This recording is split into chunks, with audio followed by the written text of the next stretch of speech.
Em 27 de setembro de 1924, um armazém em Poços de Caldas, MG, famoso na região pela cordialidade de seu atendimento, recebia autorização do governo federal para funcionar como seção bancária. Significava, na prática, que aquele estabelecimento passaria a representar oficialmente grandes bancos particulares e o Banco do Brasil na cidade, destino muito procurado pelas elites na época. O armazém chamava-se Casa Moreira Salles e era o embrião do que mais tarde se tornaria o Unibanco. Neste sábado, ele completa 90 anos. A trajetória da instituição financeira e de seu par, o Itaú, a quem se uniu em 2008, conta partes relevantes da história brasileira e dela fizeram parte grandes personalidades do empresariado nacional. Mas é quase um tabu falar sobre isso em um país onde a relação dos cidadãos com seus bancos não é das melhores. A interpretação mais comum é que eles pagam juros de menos para quem guarda o dinheiro e cobram juros de mais de quem pega emprestado. Os lucros bilionários pouco contribuem para melhorar a imagem, parece que a eles sempre levam vantagem sobre os clientes. Como explica Roberto Troster, ex-economista-chefe da Federação Brasileira de Bancos, falta legitimidade. Os lucros das instituições financeiras são vistos como abusivos.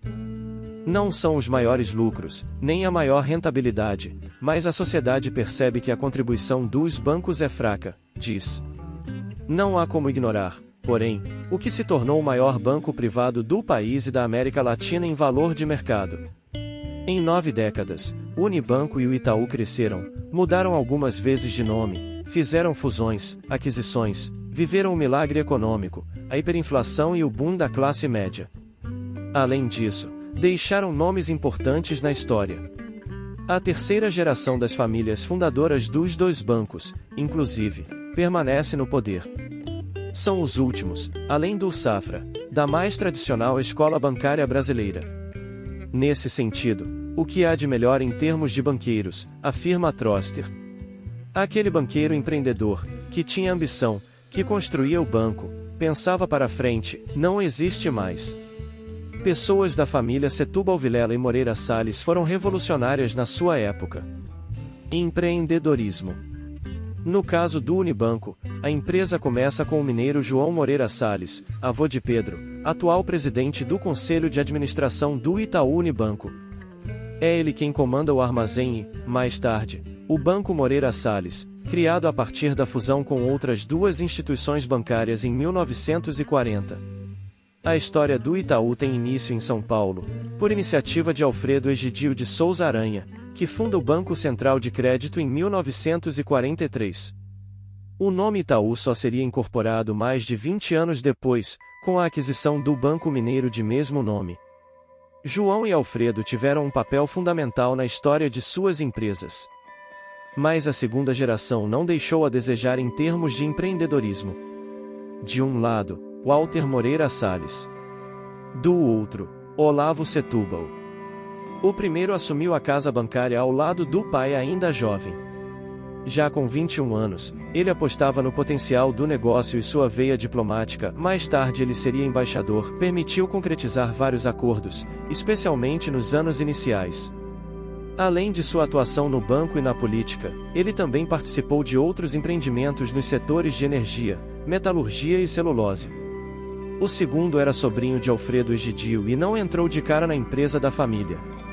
Como recém-formado, Olavo usou $10.000 que tinha recebido como presente de casamento e fundou a Deca com um amigo de infância e colega na escola politécnica, Renato Refinetti. A aventura bem-sucedida fez com que o tio o chamasse para arrumar a casa na Duratex, empresa que produzia chapas de fibra de madeira e da qual o banco era sócio. Depois de mostrar bons resultados por lá, ele assumiu como diretor-geral do banco, que nessa altura já tinha mudado o nome para Banco Federal de Crédito. Crescimento. Cada um dos bancos cresceu na segunda metade do século XX conquistando novos clientes, mas principalmente através de fusões e aquisições. De acordo com Israel Weinbuin, que entrou no Unibanco há 45 anos, foi presidente e hoje faz parte do Conselho de Administração, o Itaú Unibanco foi a construção de uma empresa feita por algumas famílias num processo de consolidação do sistema financeiro. Nossos fundadores começaram instituições financeiras pequenas, tiveram uma grande visão do Brasil, grande confiança no país. Foram, ao longo dos anos, aproveitando todas as oportunidades de consolidação que o mercado ofereceu, afirma Câmara Pestana, que foi presidente do Itaú antes de Roberto Setúbal assumir o comando do banco, contou em depoimento ao Museu da Pessoa que nos primeiros anos no banco, Olavo Setúbal fez uma revolução para modernizá-lo, exigindo inclusive que os funcionários que entrassem tivessem completado o ginásio, até a 8ª série. Depois, partiu para as fusões. Ao fechar negócios, uma característica sua chamava a atenção. Olavo sempre dizia que a grande qualidade dele era de escolher homens. Ele aproveitava os melhores elementos em cada fusão ou incorporação. Não tinha caça às bruxas, ele aproveitava as pessoas, conta Henri Penchas, também membro do conselho do Itaú Unibanco. Ele é a prova viva, começou a trabalhar em 1968 no que se tornaria o Banco União Comercial, comprado em 1974 pelo Itaú. E, não sei por quais informações que tinha do mercado, o Dr. Olavo me entregou o contrato de compra do book que tinha sido feito com o Banco Central e me deu para executar o plano, tocar a implementação do contrato. Do lado dos Moreira Salles, a cordialidade, marca registrada do armazém no início do século, parece ter continuado por muitos anos. Não sei se existe algum acionista mais educado do que os Moreira Salles. Pode ser que tenha alguém tão educado quanto, mas mais não tem. Às vezes, os acionistas vestem o uniforme de donos e tratam os executivos de forma inadequada, servil. No meu caso, o privilégio de trabalhar com os Moreira Salles sempre foi especial. O nível de autonomia, delegação e responsabilidade dado aos executivos era muito grande, conta Weinbuin. Inflação e estabilidade. Nessa fase de consolidação do sistema financeiro, os bancos brasileiros tiveram que enfrentar dois desafios. Inicialmente, a hiperinflação. Numa época em que o dinheiro chegou a se desvalorizar 80% ao mês, as empresas se adaptaram para proteger o patrimônio de quem tinha acesso ao sistema bancário. Curiosamente, um grave problema forçou um desenvolvimento surpreendente do setor. Em geral, quando se tem uma inflação como no Brasil, a moeda doméstica deixa de existir. Mas fomos uma exceção. A moeda manteve-se em parte por causa da correção monetária e em parte porque os bancos foram capazes de investir em desenvolvimento tecnológico para a aplicação de recursos, explica Marcos Lisboa, diretor do INSPER e ex-vice-presidente do Itaú Unibanco. Em geral, quando se tem uma inflação como no Brasil, a moeda doméstica deixa de existir. Mas fomos uma exceção a essa tecnologia significava agilidade na hora de receber o dinheiro, transferir e fazer pagamentos evitando sua desvalorização. Os bancos desenvolveram uma habilidade na proteção da poupança dos clientes que foi extraordinária. Somos um país continental. Poucos países têm um sistema financeiro que cobre um território como o nosso e nós investimos, desenvolvemos uma infraestrutura de teleprocessamento e transferência de fundos invejável, afirma Weinbuin. Foi nessa época que Weinbuin, então presidente, viveu um dos momentos mais difíceis da carreira, o Plano Collor. Do prédio do Unibanco na Avenida Nações Unidas, em São Paulo, ele olhava a Marginal Pinheiros completamente vazia. Durante o dia, o Brasil inteiro me telefonava para pedir financiamento para a folha de pagamento. Jamais um presidente de uma grande companhia ligava para o presidente do banco para conversar sobre a folha de pagamento. E a gente não sabia nem se teria dinheiro, não sabia nada, não sabia o que responder. O Itaú também viveu seus dilemas. Câmara conta dois episódios do final da década de 1980. O primeiro, de 1986, ano em que Olavo Setúbal planejava concorrer ao governo de São Paulo. Com o Plano Cruzado, lançado em fevereiro, o banco demitiu funcionários porque não conseguia manter os quase 90 mil colaboradores naquele momento da economia. O sindicato reagiu. Eis que um dia, a cidade amanhece com vários cartazes com a foto do Itaú e os dizeres a banco de sangue. O problema foi resolvido após uma conversa com um superintendente da prefeitura, que ouviu o problema e sugeriu que se colocasse por cima cartazes anunciando um circo que chegava à cidade. Assim foi feito. Logo depois, o banco anunciou um programa de desligamento voluntário. O segundo é sobre o momento em que o Itaú não conseguia pagar créditos exigidos por correspondentes estrangeiros, porque o país tinha decretado a moratória. Como o Banco Central não liberava dólares, alguém deu a ideia de que o banco comprasse ouro para pagar o BC em troca de dólares. Por força da argumentação de Câmara, Olavo Setúbal acabou convencido, comprou-se o ouro e o problema foi resolvido. Quando já tinham se organizado para viver no ambiente hiperinflacionário, os bancos tiveram que aprender a ganhar dinheiro na estabilidade. É como se um urso polar de repente fosse transferido para o Equador. E vários bancos não conseguiram se adaptar, resume Lisboa. Apesar das dificuldades que o sistema bancário enfrentou em meados da década de 1990, o momento trouxe algumas consequências positivas, como a consolidação e a solidificação do mercado, segundo Lisboa. Além disso, fortaleceu o sistema regulatório. Tanto por parte dos bancos quanto por parte do regulador, não houve apenas um fortalecimento institucional como um aperfeiçoamento muito relevante das regras comerciais, diz.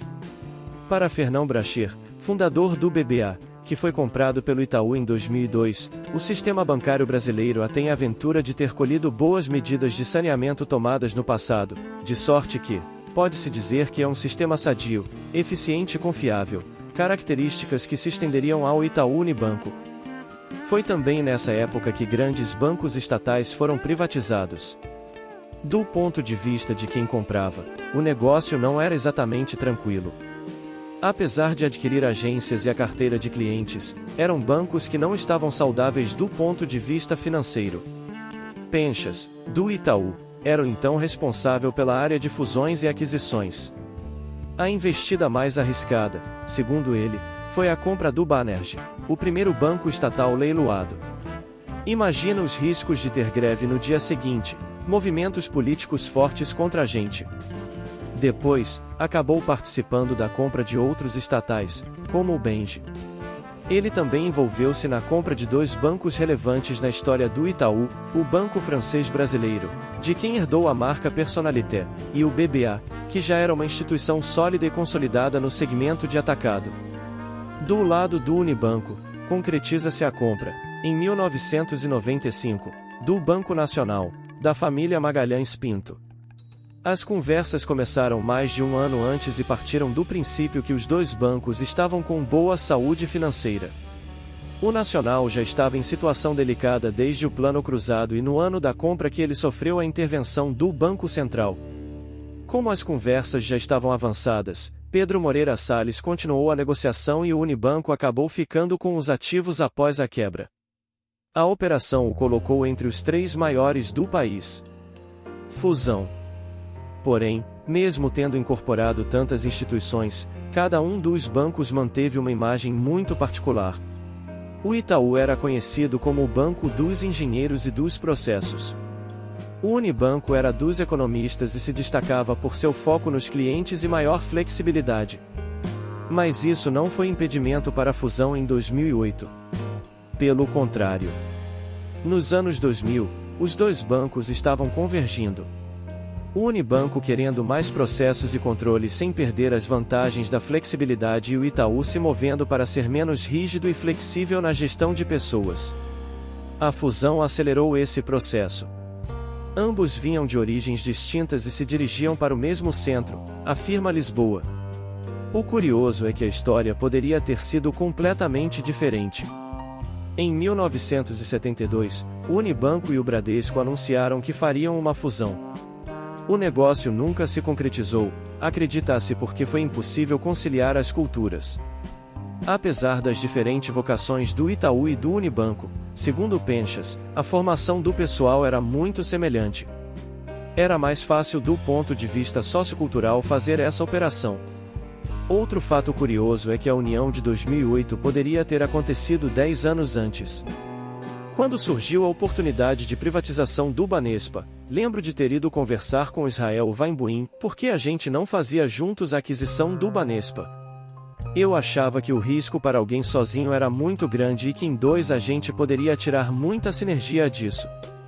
Podia ser o início de um namoro para logo depois juntar o back-office dos 3 bancos com ganhos astronômicos. Não deu na época, as famílias controladoras não estavam preparadas, o assunto morreu. Mas a ideia de fazer algo com o Unibanco continuava, conta Penchas. O Banespa acabou adquirido pelo Santander. Vaimbuim e Penchas, amigos de longa data, voltaram ao assunto na época da fusão. A semente ficou num vasinho, a gente regava mas ela não crescia. E essas coisas têm um momento que ou dá o clique ou não dá. E deu. Por isso que o anúncio da fusão foi feito rápido, porque foi mastigado com antecedência. Foi feito de fato em uma semana, mas é um negócio que foi amadurecendo. Demorou 10 anos o processo todo, afirma Vaimbuim. Foi em sua casa que aconteceram os discretos encontros entre Pedro Moreira Salles e Roberto Setúbal para acertar os termos da operação. Apesar de os dois morarem em prédios quase vizinhos, eles temiam que a presença de um na casa do outro despertasse a curiosidade e rumores entre os vizinhos, muitos deles do mercado financeiro. Com o QG instalado na casa de Vaimbuim, conseguiram segurar a notícia até o momento que lhes fosse mais conveniente. O resto é história. Desafios. 5 anos após a criação do Itaú Unibanco, a situação leva a crer que as coisas vão muito bem, obrigada. Os resultados no balanço são positivos, a expansão internacional, anunciada como meta em 2008, parece estar caminhando, e a divisão de poderes entre Pedro Moreira Salles e Roberto Setúbal, que comandavam os bancos antes da fusão, deu certo. Além disso, a empresa conseguiu superar o desafio de estrutura e recursos humanos que a junção de 2 bancos gigantes impõe. Passado esse tempo, deu mais certo e foi mais fácil do que a gente imaginava. A implementação que o Roberto deu ao processo, a presença cuidadosa do Pedro, não interferindo na execução, e o cuidado para preservar as coisas que as duas companhias tinham, criou uma cultura que é uma mescla, opina Vaimbuim. Ao que tudo indica, serão 3 os desafios que a empresa terá nos próximos anos. O primeiro é consolidar essa terceira cultura do banco. Acho que a gente quer um banco mais voltado para clientes, que preserve todas as boas características do Itaú e do Unibanco e sem os defeitos que os dois tinham, diz o ex-presidente do Unibanco. O segundo é o processo de sucessão. Roberto Setúbal, que já adiou sua saída, tem em tese que deixar a presidência no início de 2017. O próximo a ocupar o cargo não está definido. Entre os nomes mais citados no mercado, estão o de Cândido Brascher, presidente do Itaú BBA, e Ricardo Vilela Marino, vice-presidente e filho de Milu Vilela. Por fim, segundo Roberto Troster e Marcos Lisboa, está o desafio que menos depende da vontade dos bancos e recair sobre todas as instituições financeiras, que enfrentar um ambiente de negócios que precisa de ajustes. Tem uma série de fatores, as regras, o compulsório, a tributação, que tornam o sistema como um todo muito ineficiente, afirma Troster. Já Lisboa destaca o ambiente que encarece e limita as operações de crédito. O que a gente tem aprendido no Brasil desde a estabilização é como pequenos ajustes no ambiente institucional, nas normas legais, podem ter impacto relevante para a redução do custo de operações de crédito para todo mundo. Taxas menores, prazos maiores, maior segurança no sistema como um todo. Nós avançamos, mas ainda tem longa agenda para avançar mais. 2015, e a aquisição de 50% da Conseccar, sendo a gestão dividida entre o Itaú e o Grupo Ultra. Neste mesmo ano adquire também a Recovery, empresa de recuperação de ativos do BTG Pactual. 2016, a aquisição das operações de varejo do Citibank no Brasil. 2017, a aquisição de 49,9% da XP Investimentos, uma das maiores corretoras independentes de investimentos do país. 2019, na busca da aceleração de sua transformação digital, o Itaú adquire a Zup, empresa de serviços de tecnologia. 2020, a aquisição da corretora Verban Securities, Paraguai, que passou a chamar Itaú Invest. A aquisição de participação na Fintech Quanto. 2021, constituição da Itaú Unibanco Asset Management Limitada. Aquisição da Itaú Seguros Paraguai S.A. Constituição da IUPP, nova plataforma de compras com programa de pontos Itaú.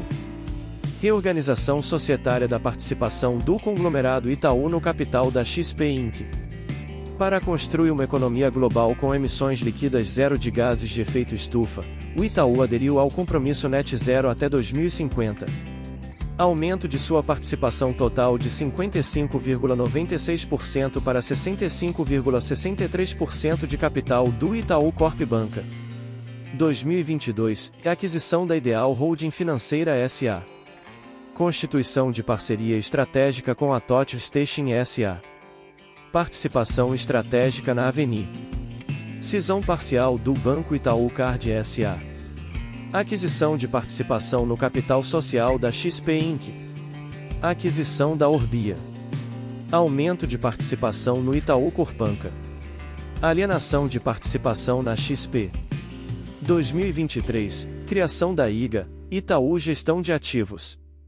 E esse é mais uma história incrível de um banco brasileiro, hoje mundial, que é uma grande inspiração para todos nós empreendedores, lições que podemos absorver e levar tanto para nossa vida quanto nossos negócios. Espero que tenham curtido o vídeo. Esse foi o vídeo de hoje, empreendedores, espero que tenham curtido. Se inscrevam no canal, façam um comentário, compartilhe com um amigo que vai se interessar pelo assunto, deixe seu like no vídeo. E um grande abraço!